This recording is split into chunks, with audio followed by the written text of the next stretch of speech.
पूज्य श्री सद्गुरुदेव भगवान की जय। श्री गुरु चरण सरोज रज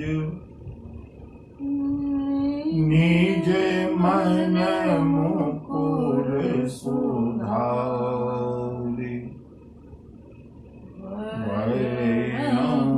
रघुवर विमल यश जोदायक फल चार बुद्धिहीन तनु जानिके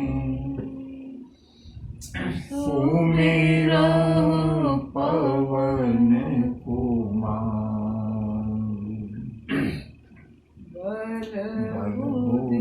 विद्या देहु मोहि हरहु कलेश विकार। प्रेम के साथ मन को गुरु कथा में लगाते हुए 2 बार भगवान नाम संकीर्तन, हरि नाम, उसके बाद प्रभु प्रेरणा से प्रभु की कथा का श्रवण और गान। हरे राम राम राम सीता राम राम राम, हरे राम राम राम सीता राम राम राम, हरे राम राम राम सीता राम राम राम, हरे राम राम सीता राम राम राम, हरे राम राम राम सीता राम राम राम, हरे राम राम राम सीता राम राम राम, हरे राम राम राम सीता राम राम राम, हरे राम राम राम सीता राम राम राम, हरे राम राम राम सीता राम राम राम, हरे राम राम राम सीता राम राम राम, हरे राम राम राम सीता राम राम राम, हरे राम राम राम सीता राम राम राम, हरे राम हरे राम हरे राम राम राम सीता राम राम राम, हरे राम राम राम सीता राम राम राम। हरे राम राम राम सीता राम राम राम, हरे राम राम राम सीता राम राम राम। बोली सियावर रामचंद्र की जय, पवन सुत हनुमान की जय, बाबा विश्व रात की जय।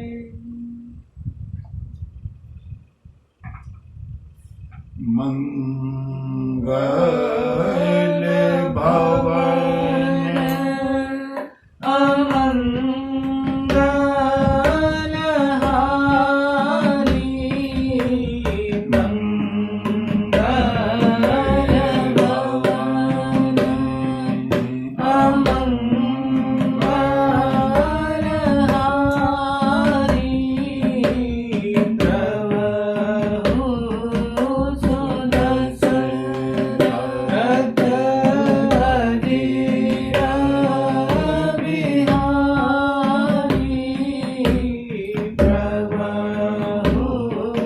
सोदस रथ अजय बिहारी।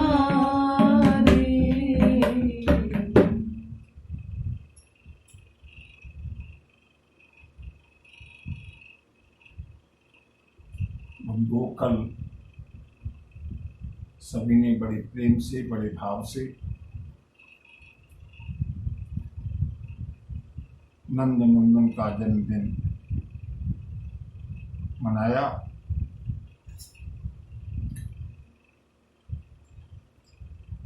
मुझे इतनी प्रसन्नता हुई जब मैंने 10-20 नहीं, 50 नहीं, सैकड़ों कल से आज तक लोगों के मैसेज देखे, इमेज देखी, स्टेटस देखे।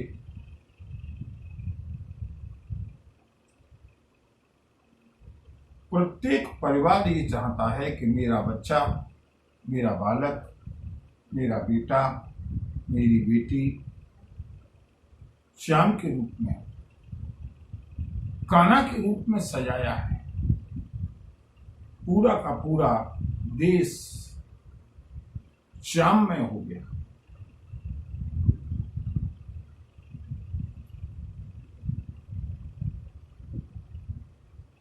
एक बार नंद नंदन को प्रेम से स्तवन करते हुए आते हैं, जो परसों हमारी राम कथा जहां तक पहुंची थी। एक बार, क्योंकि आज श्याम सुंदर एक दिन के हो गए हैं जन्माष्टमी के अनुसार। कल हमने उत्सव मनाया था, आज प्रभु का स्मरण करते हुए, ध्यान करते हुए मन को ले चलेंगे राम कथा के लिए।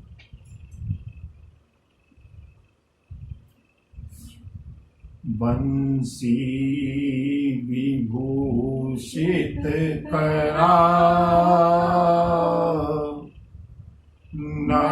नवनीर दाभा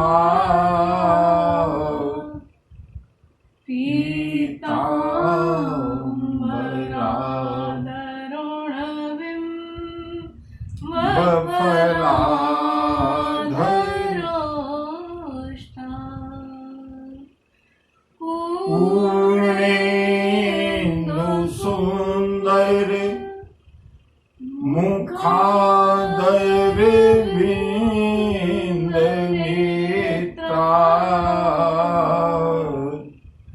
कृष्णा परम किमपिता त्वमहं न जाने। कृष्णा परम किमपिता त्वमहं न जाने। अद्वैतवाद के आदिगुरु शंकराचार्य के बाद जो सबसे बड़े प्रवर्तक हुए, उन्होंने ये श्लोक लिखा। क्या श्याम की छटा है। अद्वैतवाद वाले विशिष्टाद्वैतवाद में आ गए। वंशी विभूषित करा नवनीर दाभा। नीले नीले नए नए सुकोमल बादलों के आभा जैसा जिनका वर्ण है। वंशी जिनके कर कमल में विराज रही है।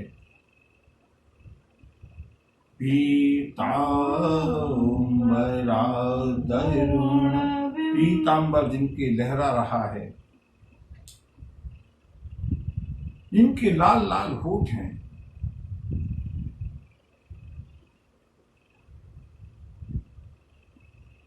पूरे पूर्णमासी के चंद्रमा की तरह जिनका मुख कमल है। मैं ऐसे श्याम सुंदर के अलावा और किसी दूसरे तत्व को नहीं जानता। मधुसूदन शास्त्री।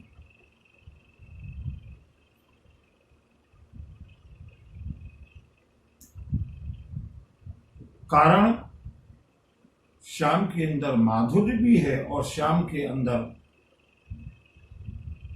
एक युग प्रवर्तक बनने के लक्षण भी हैं। कल हम लोगों ने बंधुओं श्याम की लीलाओं का, श्याम के जन्म का उत्सव देखा। केवल एक उनका उपदेश जो कि हम सब के मतलब का है, उसको रिपीट करते हुए, दोहराते हुए हम राम कथा में आते हैं। श्रीमद् भगवद गीता में भगवान ने अर्जुन को एक ही उपदेश दिया है। मुख्य रूप से अर्जुन महाभारत को छोड़ करके भागना चाहता है। भगवान द्वारकाधीश कहते हैं, अर्जुन तस्मात् सर्वेषु कालेषु माम् अनुस्मरयोऽर्थे च। बंधुओं, मेरा प्रियतम श्लोक है। इस श्लोक को मैंने अपने विद्यालय में, अपने ऑफिस में लिख करके रखा हुआ है। इसलिए हे अर्जुन, तस्मात् सर्वेषु कालेषु, सभी समय, प्रत्येक काल में, प्रत्येक क्षण, माम अनुस्मर, मेरा स्मरण करता रहे। और स्मरण करते करते केवल स्मरण करना ही नहीं है, माला लेकर के बैठना नहीं है। ये तो अर्जुन भी कहता है कि मैं संन्यास लेकर के आपका भजन करना चाहता हूं। भगवान कहते हैं नहीं, माम अनुस्मर योऽर्थे च, और युद्ध करता है। चाहे प्रभु श्री राम हो, चाहे भगवान कृष्ण हो, दोनों का संदेश एक ही है।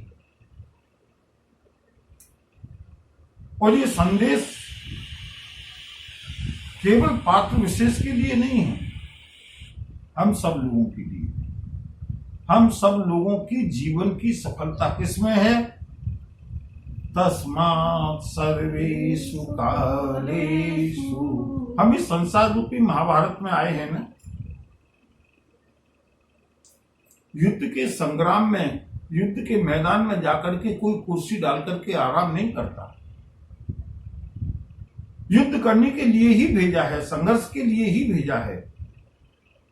युद्ध करते रहो, लेकिन शर्त क्या है? माम अनुस्मर, मेरा स्मरण कर। ध्रुव जी ने 36,000 वर्ष तक राज्य किया है। केवल माला नहीं जपी, राजा बनकर के राज्य किया है। बंधुओं, यक्षों के साथ कितना भयंकर युद्ध हुआ है ध्रुव जी का। संसार में रहेंगे, संघर्ष रहेगा। और अपना अनुभव तो ये है कि संघर्ष में जितना प्रभु का स्मरण होता है, उतना अगर हम ये सोचें कि अब कोई संघर्ष नहीं है, अब हमको बिल्कुल एसी में बैठ करके भगवान का भजन करें, स्मरण नहीं होता, जब भी नहीं होता। दुख में सुमिरन सब करें, सुख में करे न कोई। जो सुख में सुमिरन करें, तो दुख काहे कोई।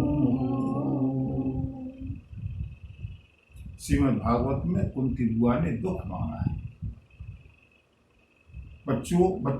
बंधुओं, भक्तों ने संकट मांगे हैं। अभी भक्तों की कथा सुनी नहीं है हम लोगों ने। हमको लगता है कि केवल सुख और संपत्ति मांगते मांगते ही हमारा जीवन कट जाएगा। नहीं, अगर हम भक्तों की कथा सुनाए ना,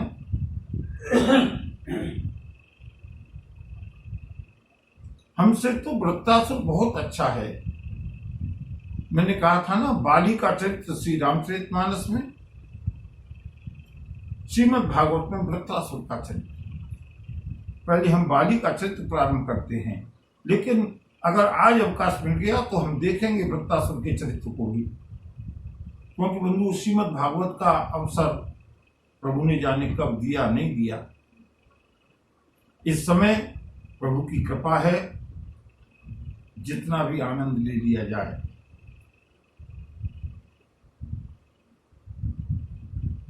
भक्त कभी अनुकूलता नहीं चाहता, प्रभु चाहे जितनी प्रतिकूलता दो।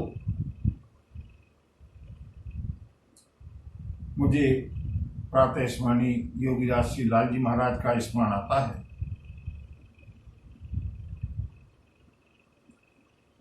बड़े ही साधनारत योगी रहे हिमालय की कंदरा में। उन्होंने अपनी डायरी में लिखा, मेरे प्रभु,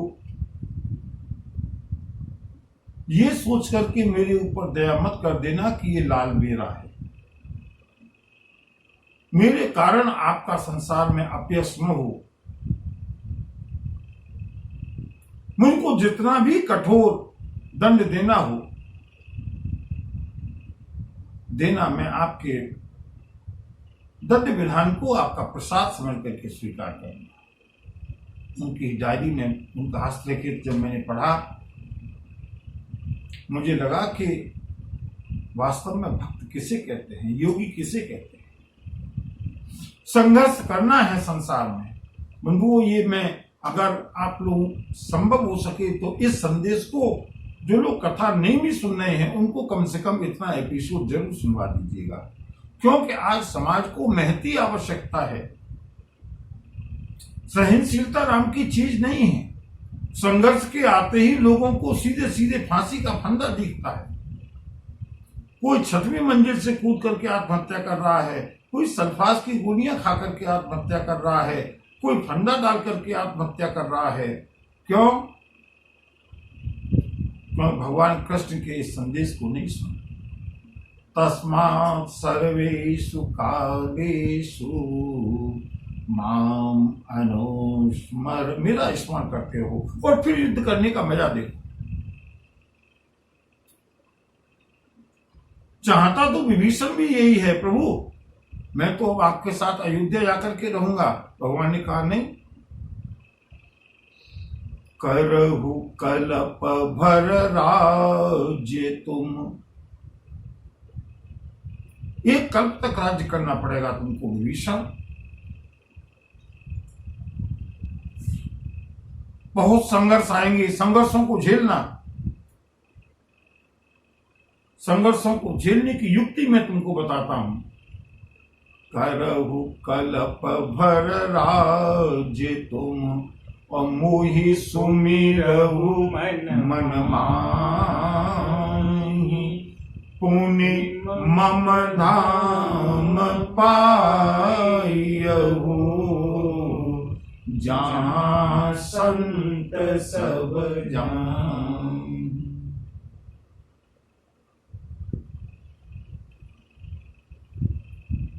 सभी संतों का, भक्तों का, योगियों का एक ही गंतव्य है, प्रभु का धाम। जब तक इस धराधाम पर प्रभु ने भेजा है, प्रभु का स्मरण करते रहें और वो जो भी कुछ कराते रहें। अगर कभी चित्त में विक्षिप्तता हो ना, प्रभु के दरबार में, प्रभु के सामने बैठ करके प्रार्थना करें, प्रभु संसार समर में विजयी हो, अनुचर को शक्ति प्रदान करो, संसार समर में विजयी हो, अनुचर को शक्ति प्रदान करो। हम लोग घबराते हैं, और बंधुओं बाली को देखिएगा, संघर्ष में हार गया, जीवन हार गया, और किसके सामने हारा है? प्रभु श्री राम के सामने, परमात्मा के सामने। श्री राम ने निरुत्तर कर दिया बाली को, और अब बाली ने अपना प्रश्न किया है, प्रभु मुझे मेरा उत्तर चाहिए। जब अंतिम समय पर आपकी गति हो तो क्या उस जीव को, उस प्राणी को पापी माना जा सकता है? सुनहु राम स्वामी सन चलन चातुरी मोह। क्या दिव्य प्रसंग है बंधु। हे राम, आप स्वामी हैं, आपके सामने मेरी चतुराई नहीं चलेगी, लेकिन मुझे मेरा समाधान चाहिए। क्या मैं अज हूं प्रभु, मैं अज हूं पापी, जबकि अंत काल गति तो। अंतिम समय में आपकी गति है, आप मेरे सामने खड़े हैं, आप मुझसे वार्ता कर रहे हैं, आप मंद मंद मुस्कुराते हुए मेरे सामने खड़े हैं। प्रभु, क्या ये मेरे पापों का परिणाम है? क्या मैं पापी हूं? मैंने कहा, पहले भगवान ने अपने वाक चातुर्य से बाली को परास्त किया है। बाली ने अपने पराजय को स्वीकार किया, और अब जब बाली ने ये प्रश्न किया तो श्री राम निरुत्तर हो गए, क्योंकि श्री राम को निरुत्तर होना भक्तों के सामने अच्छा लगता है। सुनत राम अति कोमल वाणी, बाली शीस पर सियो निज पानी, अचल करऊं तन राखहु प्राणा, बाली कहा सुनो कृपा निधाना, बाली कहा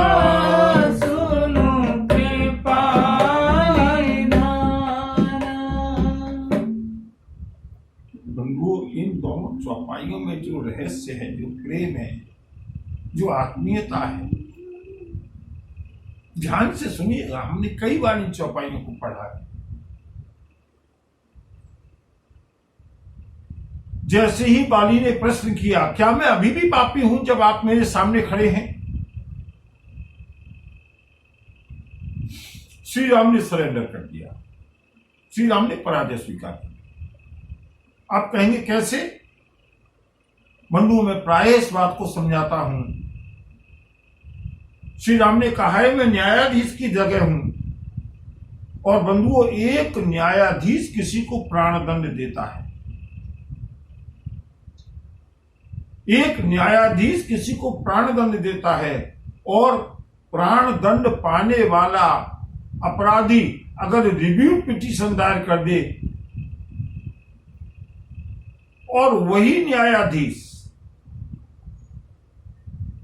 डबल बेंच में नहीं गया केस, न्यायाधीश वही है, और वो अगर अपने द्वारा दिए गए प्राणदंड को वापस लेना चाहता है, तो इसका मतलब है कि न्यायाधीश के निर्णय में कहीं गलती हुई। जब बाली ने चुनौती दी श्री राम को, सुनत राम अति कोमल वाणी। बंधु, अब तक की वाणी कैसी थी बाली की? हृदय प्रीति मुख वचन कठोरा, बोला चितई राम की ओरा, बोला चितई राम की ओरा।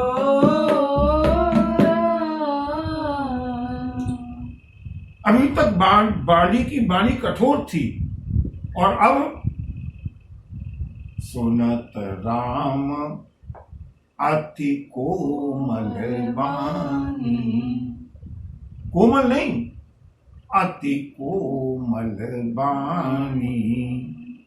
श्री राम द्रवित हो गए, ये मेरे राम का स्वभाव है। राम ने अपना प्रभाव दिखा दिया बाली को एक बाण में धराशायी करके। और अब राम का स्वभाव देखिए बंधुओं।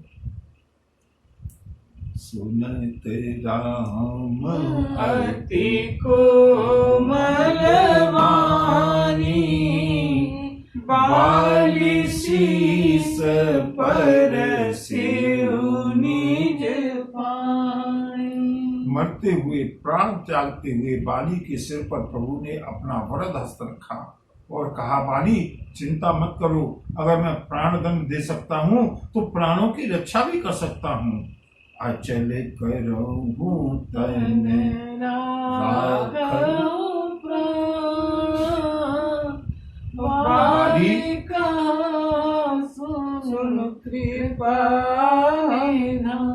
बाली चिंता मत करो, मैंने तुमको प्राणदंड दिया है ना, मैं प्राणदंड वापस लेता हूं। तुमको जितनी वेदना हो रही है, जितना कष्ट हो रहा है, सारा कष्ट मैं अपने स्पर्श मात्र से दूर कर दूंगा। तुम्हारा घाव सही हो जाएगा बाली, तुम पहले की तरह बलिष्ठ हो जाओगी। अचल करहूँ तन, मैं तुम्हारे शरीर को अचल किए देता हूं, चिंता मत करो। राखहु प्राणा, अपने प्राणों को रोको। बंधुओं, ऐसा कहीं किसी भक्त के लिए या विश्व के इतिहास में कहीं ऐसा देखा है कि प्राण लेने वाला परमात्मा, प्राण दंड देने वाला परमात्मा के रूप में सामने खड़ा है और कह रहा है कि नहीं, अपने शरीर में प्राणों को रोको, मैं तुम्हारे शरीर को स्थिर किए देता हूं। कल्पना कीजिए, अगर बाली की जगह कोई भी होता, कितना ही बड़ा धार्मिक होता, कितना ही बड़ा योगी होता, तपस्वी होता, शायद एक बार को हिल जाता। परिवार है घर पर, तारा है, विश्व सुंदरी, अंगद जैसा पुत्र है, किष्किंधा जैसा राज्य है, किसको आसक्ति नहीं है। लेकिन बंधुओं, बाली को कोई आसक्ति नहीं है। और बाली ने बंधुओं आगे जिस शब्द का प्रयोग किया है ना, उसका भाव वर्णन करने के लिए मेरे पास शब्द नहीं। प्रभु श्री राम ने कहा, अचल करहूँ तन राखहु प्राणा। बाली, मैं तुम्हारे शरीर को अचल किए देता हूं, प्राणों को रोको। और बंधुओं, बाली के आंखों में आंसू।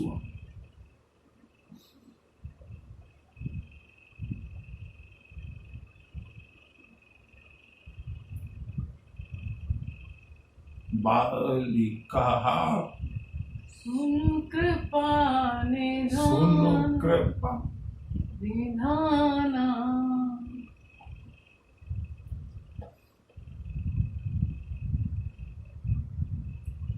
अब तक जो कठोर कठोर बातें कर रहा था बाली, अचानक बाली के मुंह से क्या शब्द निकला है।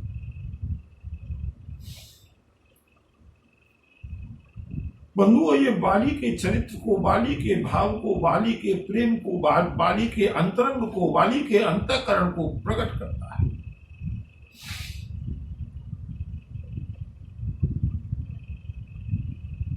अपने शत्रु स्वरूप श्री राम को बाली ने कृपा निधान शब्द का प्रयोग किया। बाली कहा,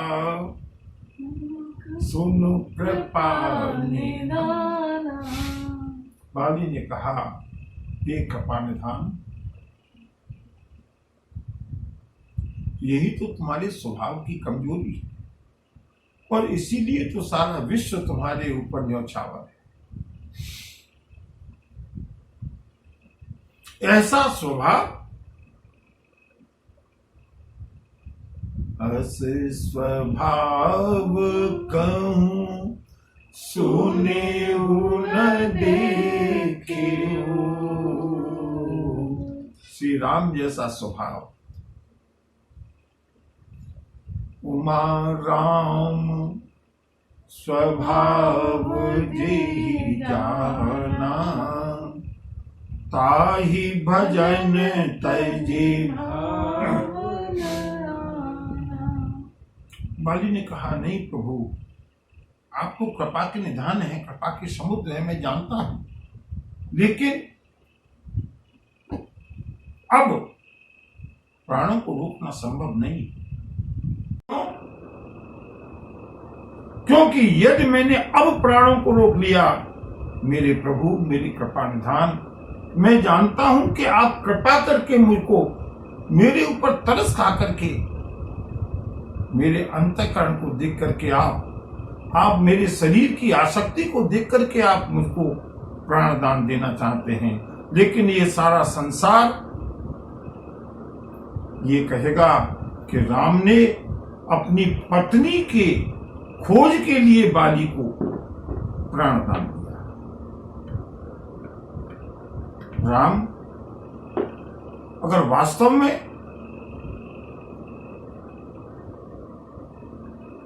जगत जननी जानकी का ही अन्वेषण करना है, काश कि मेरे पास कुछ समय बचा होता।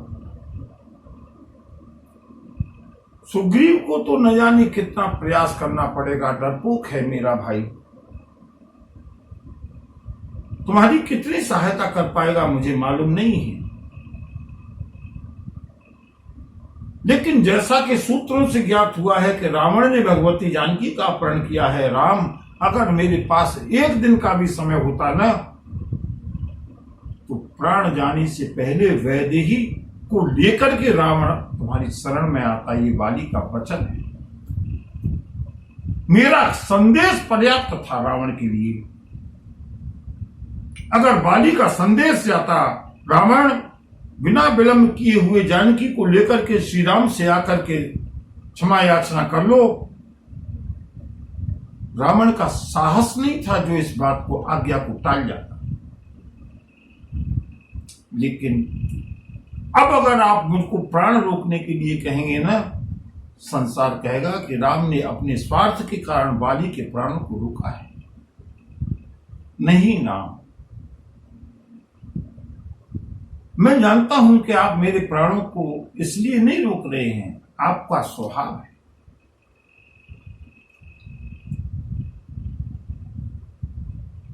राम सिया राम, सिया राम, जय जय राम, राम सिया राम, सिया राम, जय जय राम। जन्म जन्म मुनि जतन कराही, अंत राम कही आवत नाही। जासु नाम बल संकर कासी, देत सबहि समगति अविनाशी। मम लोचन गोचर सोई आगे, मम लोचन गोचर सोई आवा। बहुरी की प्रभु अस बने बनावा। राम सिया राम, सिया राम, जय जय राम, राम सिया राम, सिया राम, जय जय राम। हे राम, आपकी आज्ञा को मैं स्वीकार करने के लिए तैयार हूं, लेकिन मैंने सुना है कि जन्म जन्म मुनि जतन कराही। ऋषि मुनि तपस्वी योगी अनेक जन्मों तक तपस्या करते हैं, यत्न करते हैं, लेकिन अंतिम समय आपका नाम भी मुंह पर नहीं आता, जिह्वा पर नहीं आता।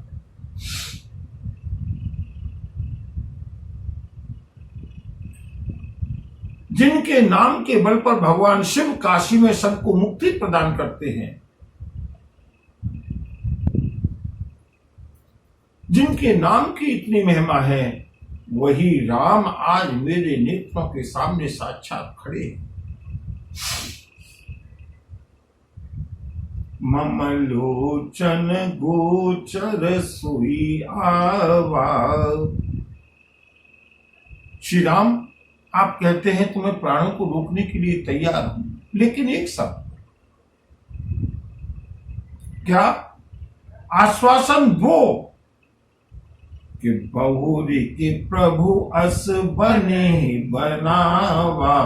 प्रभु, क्या ऐसा संयोग द्वारा बनेगा जिस समय मेरे प्राण छूटेंगे फिर आप इसी तरह से मेरे सामने होगे?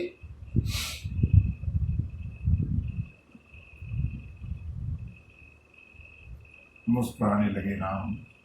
बाली, ये तो संभव नहीं है, और संभव हो भी तो मैं आश्वासन नहीं दे सकता। बाली ने कहा, प्रभु, अगर आपका ये स्वरूप आज मेरे सामने है, जिस कारण से शरीर मिलता है, वो मेरा प्रयोजन सिद्ध हुआ, इससे ज्यादा मुझे और क्या चाहिए? बंधुओं, कभी कभी मैं न्यौछावर होता हूं बाली के प्रेम के ऊपर।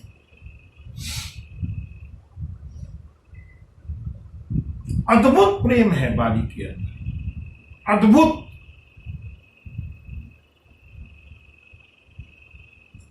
और जब मैं इसी प्रसंग को जोड़ता हूं श्रीमद् भागवत से बंधुओं, वृत्तासुर, सभी ने नाम सुना होगा, शायद वृत्तासुर का नाम न सुना हो। महर्षि दधीच का नाम सुना है ना, जिनकी हड्डियों से वज्र बनाया गया। किसके लिए? वृत्तासुर के वध के लिए। नाम असुर है, असुर जाति का है, और इतना बलशाली है कि जिसके बल के आगे देवताओं ने अपना स्वर्ग खाली कर दिया।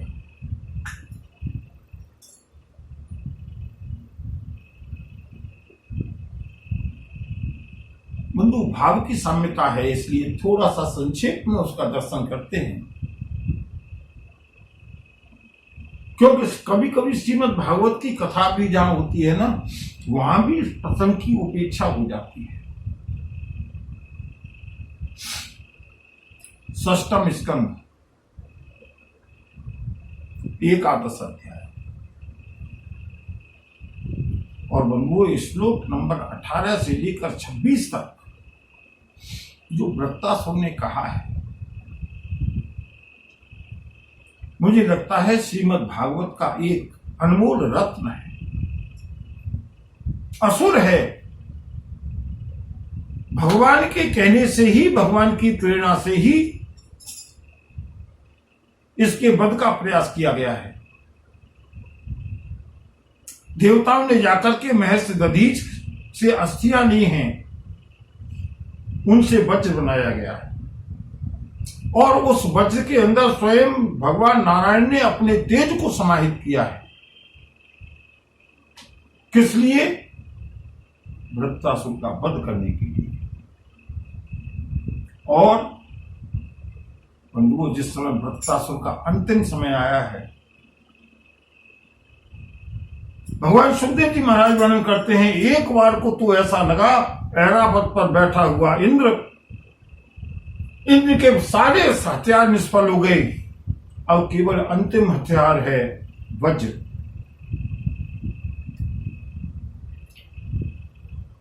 एक बार को तो वृत्तासुर मैं ऐरावत के इंद्र को निकल गया।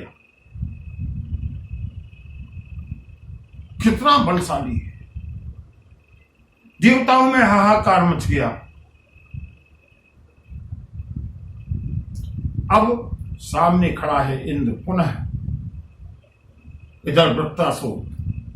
और बंधुओं, वृत्तासुर को मालूम है कि मेरा अंतिम समय है। बिल्कुल आप लोग जब तुलना कीजिएगा बाली के इस प्रसंग के साथ, इस भाव के साथ, इधर बाली भी खलनायक है, उधर वृत्तासुर भी खलनायक है।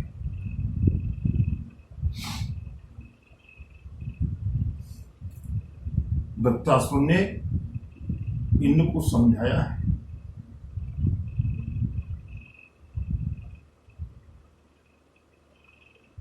और बंधु मुझे लगता है इंद्र को नहीं समझाया, हम सब लोगों को समझाया है।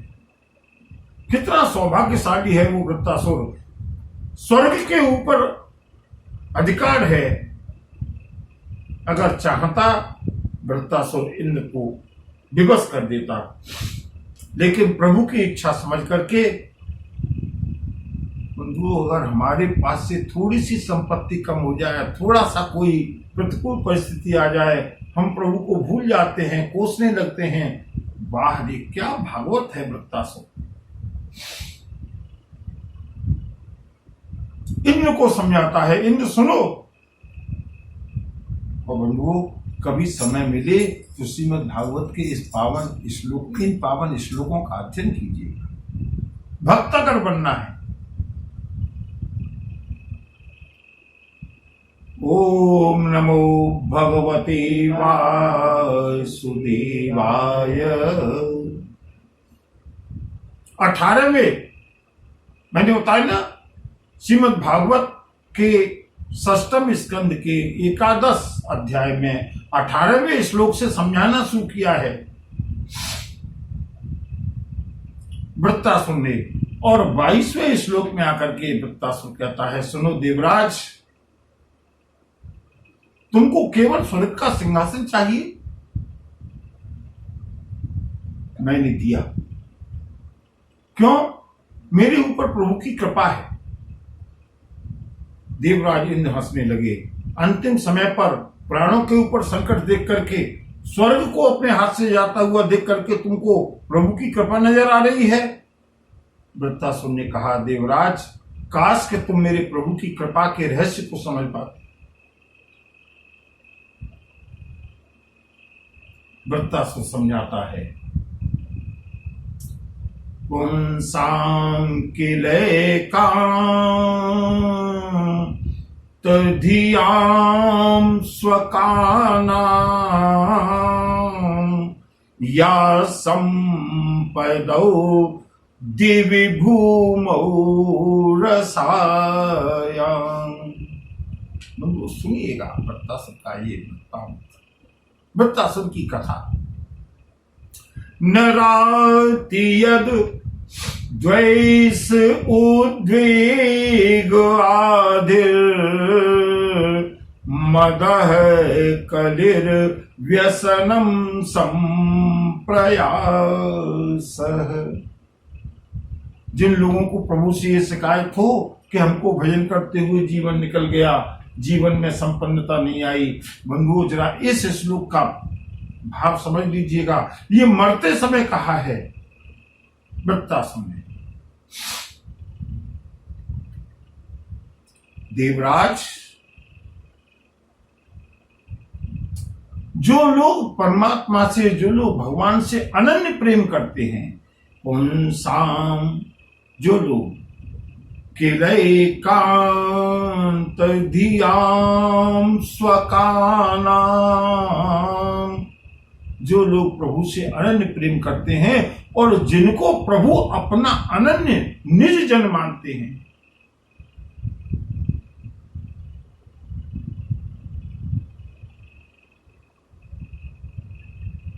ऐसे भक्तों को या संपदौ दिवि भूमौ रसाम।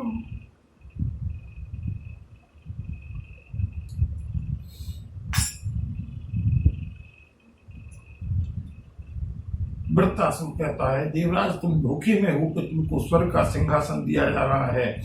जो प्रभु के अनन्य भक्त हैं और प्रभु जिनको अपना निज जन मानते हैं, उनको प्रभु कभी भी संपत्ति नहीं देते। भूमौ यह संपदो दिवि भूमौ रसायाम। न स्वर्ग की संपत्ति देते हैं, न पृथ्वी की संपत्ति देते हैं, न रसातल की संपत्ति देते हैं। क्यों? न राति यद, इस संपत्ति के मिलने से प्रभु के प्रति अनुरक्ति नहीं होती, अनुराग नहीं होता, प्रभु के प्रति अनन्यता नहीं होती। जो अनन्यता है उस अनन्यता में भी व्यवधान आना शुरू होता है।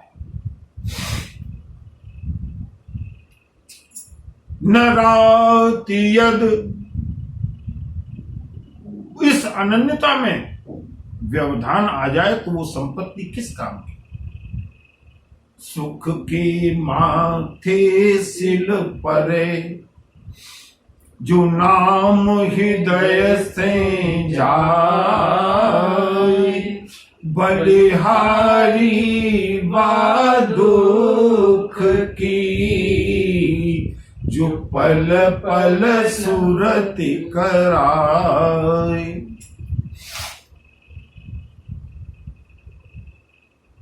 वृत्तासुर ने कहा, सुनो देवराज,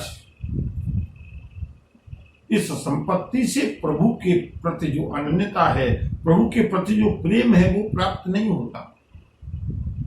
प्राप्त क्या होता है? यह नराति यद द्वेष उद्वेग आधिर मदः। संपत्ति के पाने से मन में द्वेष उत्पन्न होता है दूसरे के प्रति,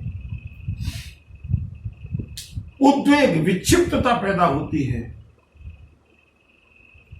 मतः अभिमान पैदा होता है, कलिर व्यसन मानसिक पीड़ा प्राप्त होती है, कलह प्राप्त होता है, दुख प्राप्त होता है और अंत में केवल और केवल परिश्रम प्राप्त होता है।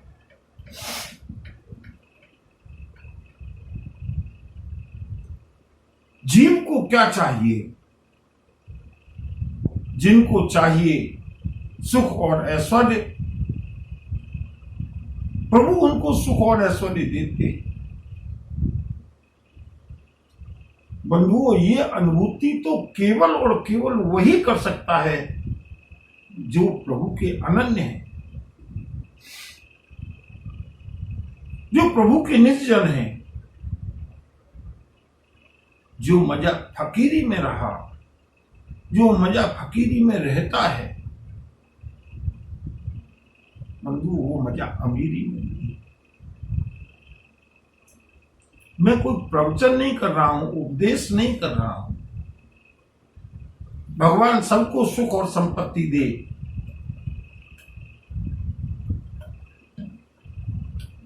लेकिन जो वृत्तासुर ने कहा है और जो वृत्तासुर का अपना अनुभव है और जो संत जनों का अनुभव है, जो भक्तों का अनुभव है, वो ये है, मन लागो यार फकीरी।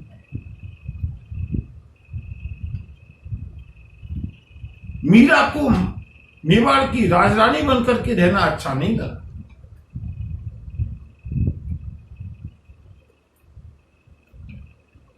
नरसी नगर सेठ थे, लेकिन नगर सेठ में वो मजा नहीं आया जो मजा कंगाली में आया।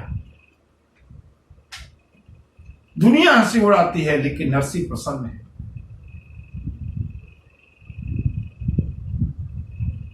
और बंधुओं, अगला श्लोक 23वां श्लोक,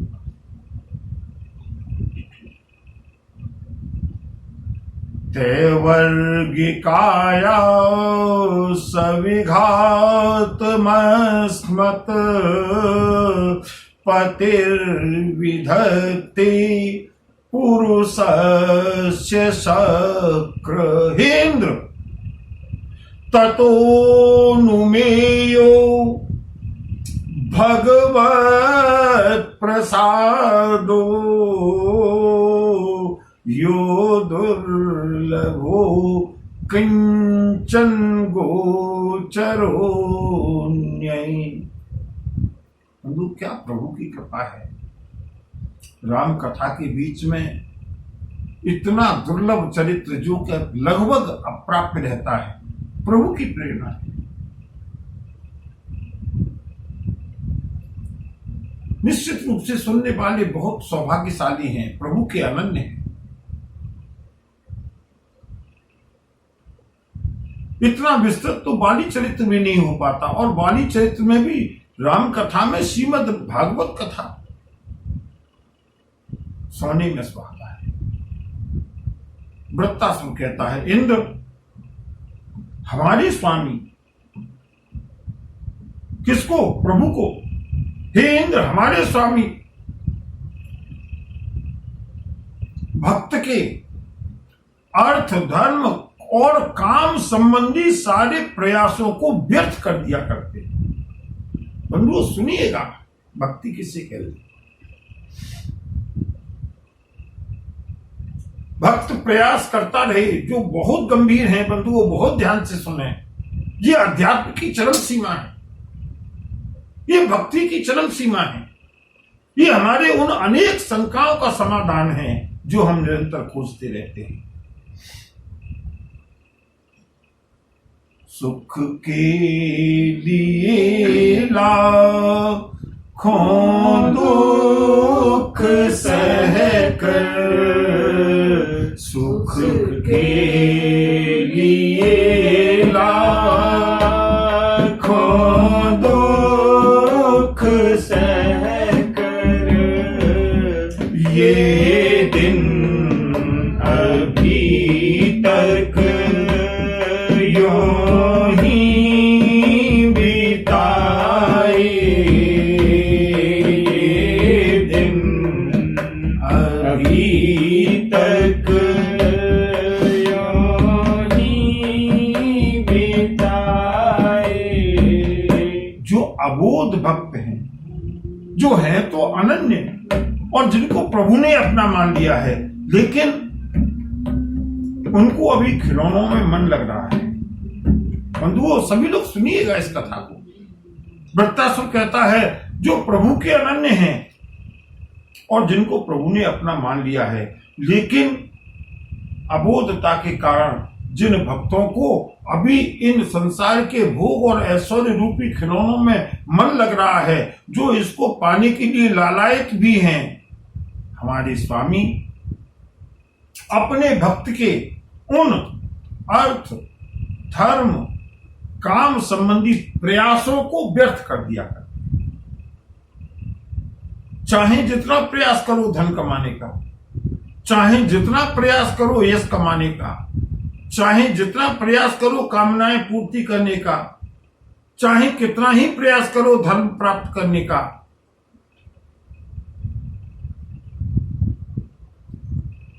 रिमोट प्रभु के हाथ में है। हमको लगता है हमने इतने प्रयास किए, लेकिन हमारा कोई प्रयास सफल नहीं हुआ। क्यों? अब सौंप दिया इस जीवन का सब भार तुम्हारे हाथों में। अब सौंप दिया इस जीवन का सब भार तुम्हारे हाथों में है। जीत तुम्हारे हाथों में और हार तुम्हारे हाथों में है। जीत तुम्हारे हाथों में और हार तुम्हारे हाथों में। क्या कहा है बंधु? वृत्तासुर को सुनिएगा। वृत्तासुर कहता है, इंद्र कितना ही प्रयास कर ले भक्त, अर्थ धर्म काम के से संबंधित जितने भी प्रयास करेगा प्रभु निष्फल करते जाएंगे, और उतने ही प्रयास से दूसरे लोगों को बहुत बड़ी सफलता मिल रही है। लेकिन अगर प्रभु का भक्त है और अगर प्रभु चाहते हैं नहीं इन खिलौनों में नहीं फंसना है, कितना ही प्रयास कर ले सारे प्रयास निरर्थक होंगे। और अगली बात और अत्यंत आकर्षक अत्यंत रोचक बात कही वृत्तासुर ने, ततोनुमेयो भगवत प्रसादो।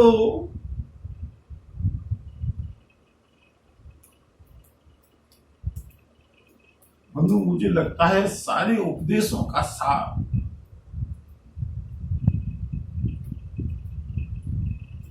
वृत्तासुर कहता है, इंद्र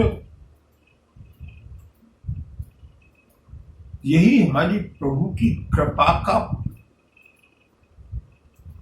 फल है। प्रभु की कृपा का फल क्या है? अगर मैं प्रभु की वास्तविक कृपा का फल बता दूं ना तो बंधु मुझे लगता है कितने लोग होंगे जो कहेंगे हमें प्रभु कृपा नहीं चाहिए। अष्टम स्कंद में जहां राजा बलि का चरित्र आता है,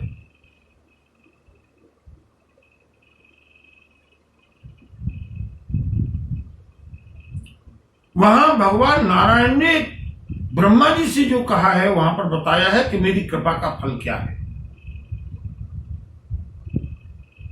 कभी अवसर मिलेगा प्रभु की इच्छा होगी तो उसको भी सुनाएंगे। यहां पर वृत्तासुर कहता है हमारे प्रभु की कृपा का अनुमान इसी से लगाया जा सकता है कि वो काम अर्थ धर्म और काम में भक्त को आगे नहीं बढ़ने देते। और ततोनुमेयो, बंधु ये बात तो बहुत ही गजब की है, न्यौछावर होने लायक है। वृत्तासुर कहता है भगवत प्रसादो, प्रभु की इस कृपा का अनुभव।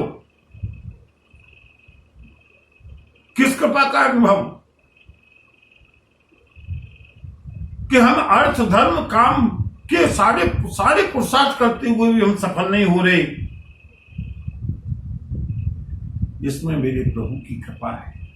और इस कृपा का अनुभव भगवत प्रसादो यो दुर्लभो अकिंचन गोचरो न्ययी।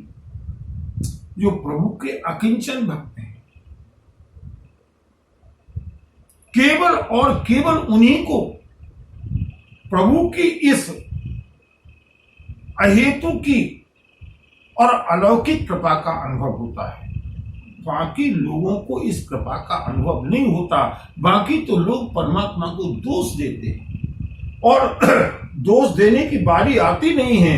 जो प्रभु के निज जन नहीं है ना, उनको तो प्रभु सहज में ही लुटाते रहते हैं।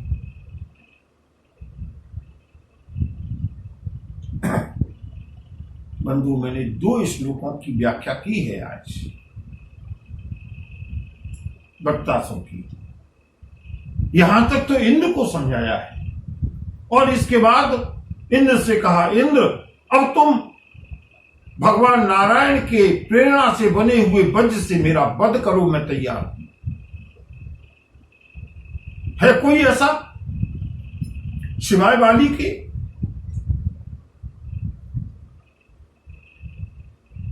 इंद्र ने अपना वज्र उठाया है और बंधुओं उधर 3 श्लोकों में 24, 25 और 26 क्या मर्म स्पर्शी प्रार्थना की है अंतिम समय में वृत्तासुर ने परमात्मा की। बंधुओं अगर प्रभु प्रेरणा होगी और हम अधिकारी होंगे उसके, तो कल उसकी व्याख्या और उसका हम लोग श्रवण और गायन करेंगे। बाली की प्रसंग के अंतर्गत ही ये सारा प्रसंग चलता हुआ प्रभु प्रेरणा से। बोलिए भक्तवत्सल भगवान की जय। नमः पार्वती पतये हर हर महादेव।